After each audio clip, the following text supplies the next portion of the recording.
Right, Mr. AZZIE, no rest for the hard-working. Back at work on Family Day Monday, and a very, very important week because even though Princess Kala has been withdrawn, it's still a very, very competitive race. There's a lot of quality, even though there isn't quantity. Yeah, look, I think when we saw the field come out for the horse chestnut, that's why she was supplementary entered for the horse chestnut. We felt that with the weight turnarounds, and if we had a good draw, it gave us a massive chance. I think if she didn't find the interference she did, she should have definitely finished second, if not win the race. The interference was quite severe. You had to check and completely stop riding her.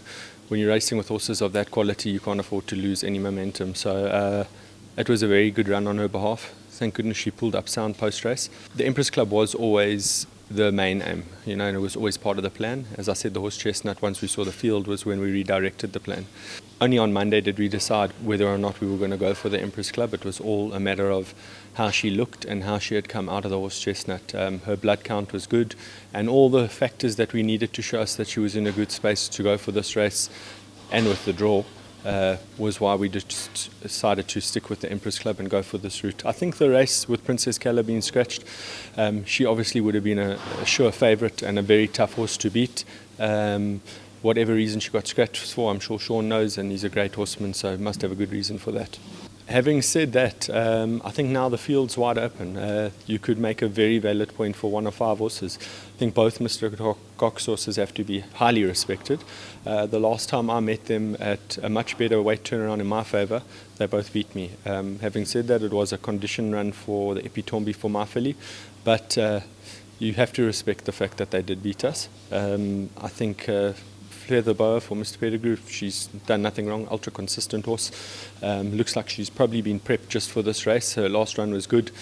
See the jockey drop the reins with inside the last 100 for a short marginal beating. She must be a massive runner. And then Under Your Spell, ultra consistent horse, also very good. So those 4 horses, I would say, have definitely got a massive chance of winning the race. But we do have a good draw, which is in our favour. We have been plagued with bad draws when we've bumped good company before. So I think the good draw is definitely in her favour. All I'm hoping for that is it's a clean, fair race and let the best horse win. Southern Song's a filly that you've always had great hopes for. I'm not saying she's going to Hollywood, but you always have believed that she's capable of getting some black type. Yeah, look, she actually on her day is a lot better than what her form suggests. But as I said, on her day, she's a filly that can run in and out. She sometimes puts up exceptional work and then just hasn't brought it to the course. But she also hasn't been the luckiest horse. She's found a lot of traffic problems sometimes, interference, and she's been pretty unlucky. She's working well. If she had to reproduce her last run to Terror Time, she's 9.5 kilos better off at the weights, or 9 kilos better off at the weights. I stand to be corrected on that. And 10 kilos better off to Gilded Butterfly, but that was for a 6-length beating. So she's got a lot to do to beat Gilded Butterfly. I think it warrants being favourite.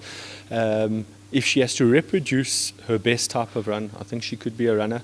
But as I said, she's a filly that decides when she wants to run. She needs things to go away. If they do go away and she's on game, she's a big runner.